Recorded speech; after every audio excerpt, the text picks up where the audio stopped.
Cinema തുടങ്ങുന്നത് അപ്പു എന്ന ചെറിയൊരു കുട്ടിയിൽ നിന്നുമാണ്.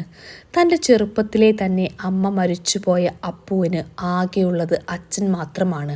അവൻ്റെ വൃദ്ധനായ അച്ഛൻ ഒരു അമ്പലത്തിലെ പൂജാരിയാണ്. അച്ഛന് തിരക്കുള്ള സമയങ്ങളിലെല്ലാം അവനെ നോക്കുന്നത് അയൽവാസിയായ അമ്മിണിയമ്മ എന്ന സ്ത്രീയും തൻ്റെ അച്ഛൻ പുതിയതായി വിവാഹം ചെയ്തു കൊണ്ടുവരുന്ന സാവിത്രി എന്ന പെൺകുട്ടിയുടെ, അതായത് അവൻ്റെ ചെറിയമ്മയുടെ വരവിനു വേണ്ടിയാണ് അപ്പു പുഴക്കരയിൽ കാത്തിരിക്കുന്നത്. തൻ്റെ മകളാവാൻ മാത്രം പ്രായമുള്ള ഒരു പെൺകുട്ടിയെയാണ് അപ്പുവിൻ്റെ അച്ഛൻ, അതായത് വൃദ്ധ ബ്രാഹ്മണനായ പൂജാരി വിവാഹം കഴിക്കുന്നത്. ഒരു നമ്പൂതിരി കുടുംബത്തിൽ ജനിച്ചു വളർന്ന സാവിത്രിയുടെ കുടുംബത്തിലെ ദാരിദ്ര്യവും അവൾക്ക് താഴെയുള്ള മറ്റു പെൺകുട്ടികളുടെ ജീവിതവും ഓർത്തിട്ടാണ് അവളുടെ അച്ഛൻ നിവൃത്തികേടുകൊണ്ട് ആ വൃദ്ധ ബ്രാഹ്മണനുമായി സാവിത്രിയുടെ കല്യാണം നടത്തിക്കൊടുത്തത്. തൻ്റെ ചെറിയമ്മ സാവിത്രി വിവാഹം കഴിഞ്ഞ് ആദ്യമായി വീട്ടിലേക്ക് എത്തുന്നത് രാത്രിയിലാണ്. അവൻ്റെ അച്ഛൻ സാവിത്രിക്ക് അപ്പുവിനെയും അമ്മിണിയമ്മയും എല്ലാം പരിചയപ്പെടുത്തി കൊടുക്കുന്നു. അപ്പു വളരെ എളുപ്പത്തിൽ തന്നെ സാവിത്രിയുമായി കൂട്ടാവുന്നു. വിവാഹം കഴിച്ചു വന്ന ആ രാത്രിയിൽ തന്നെ സാവിത്രി തൻ്റെ ഭർത്താവായ ആ വൃദ്ധ ബ്രാഹ്മണനുമൊത്ത് ശാരീരിക ബന്ധത്തിലേർപ്പെടുന്നു.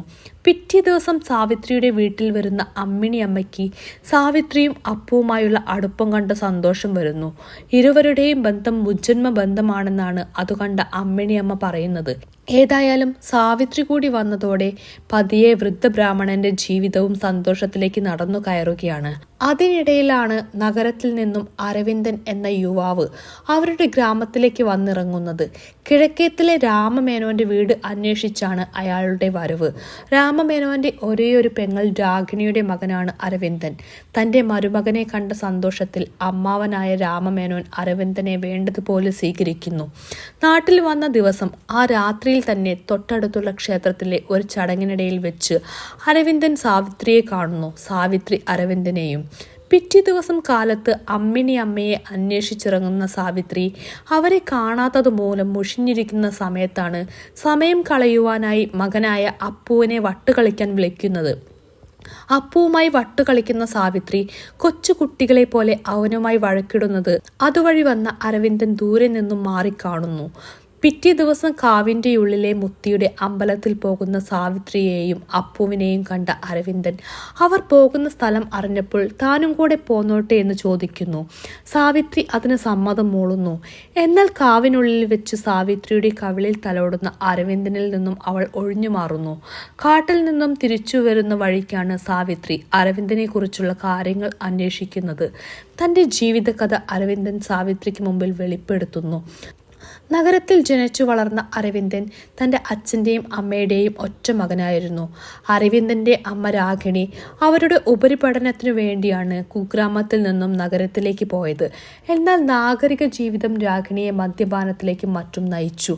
അരവിന്ദൻ്റെ അച്ഛനുമായി രാഗിണി പരിചയപ്പെടുന്നതും നഗരത്തിൽ വെച്ചാണ്. തുടർന്ന് ഇരുവരും വിവാഹം കഴിക്കുകയും അവർ ആ നാഗരിക ജീവിതത്തിൻ്റെ ഭാഗമായി മാറുകയും ചെയ്തു. മാത്രമല്ല, രാഗിണിക്ക് തൻ്റെ നാടിനോടും അവർ ജനിച്ചു വളർന്ന കുടുംബത്തോടുമുള്ള മാനസിക അടുപ്പം അപ്പോഴേക്കും നഷ്ടപ്പെട്ടിരുന്നു. എന്നാൽ ഇതിനിടയിൽ രാഗിണിയുടെ ഭർത്താവ് മരണപ്പെടുന്നു. അതോടെ രാഗിണിയുടെ ജീവിതശൈലി ആകെ കുത്തഴിയുന്നു. ഈ സാഹചര്യത്തിനിടയിലാണ് ആകെ ഒറ്റപ്പെട്ടു പോയ കുട്ടിയായിരുന്ന അരവിന്ദനെ രാഗിണി ഒരു ഓർഫനേജിൽ ഏൽപ്പിച്ചുകൊണ്ട് കടന്നു കളയുന്നത്. പിന്നീട് അരവിന്ദൻ വളർന്നു വലുതായതിനു ശേഷം ഒരു വിദേശ വനിതയുമായി അയാൾക്ക് പ്രണയമുണ്ടായിരുന്നുവെങ്കിലും ആ പ്രണയവും പരാജയപ്പെടുന്നു. ഈ കഥയെല്ലാം അരവിന്ദൻ സാവിത്രിയോട് തുറന്നു പറയുന്നു. തീർത്തും ഏകാന്തനായി മാറിയ അരവിന്ദന്റെ ജീവിതകഥ കേട്ട് സാവിത്രി കരയുന്നു. ഇരുവരും രണ്ടു വഴിക്ക് പിരിയുന്നു. പിന്നീടൊരു ദിവസം സാവിത്രിയുടെ വീട്ടിലേക്ക് പൂജാരിയെ അന്വേഷിച്ചു വരുന്ന അരവിന്ദൻ പൂജാരിയും അപ്പവും അവിടെ ഇല്ല എന്നറിയുന്നു. അരവിന്ദൻ സാവിത്രിക്കായി ഒരു പാട്ടുപെട്ടി സമ്മാനിക്കുന്നു. തുറക്കുമ്പോൾ സംഗീതം കേൾക്കുന്ന ഒരു പ്രത്യേക തരം പാട്ടുപെട്ടി. മാത്രമല്ല, ആ ദിവസത്തിൽ അരവിന്ദനും സാവിത്രിയും തമ്മിൽ ശാരീരികമായി അടുക്കുന്നു. അതിനുശേഷം സാവിത്രിയും അരവിന്ദനും രാത്രി സമയങ്ങളിൽ ആരും അറിയാതെയുള്ള കൂടിക്കാഴ്ചകൾ പതിവാക്കുന്നു.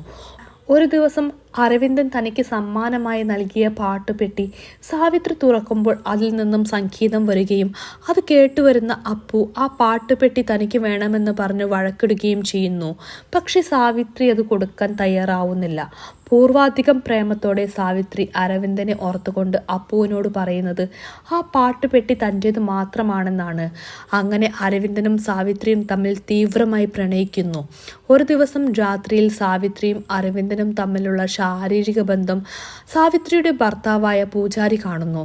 തന്നെ വഞ്ചിച്ച സാവിത്രിയോട് ക്ഷമിക്കാൻ തയ്യാറാവാതെ പൂജാരി പിറ്റേ ദിവസം തന്നെ അവളെ വീട്ടിൽ കൊണ്ടുവിടുന്നു.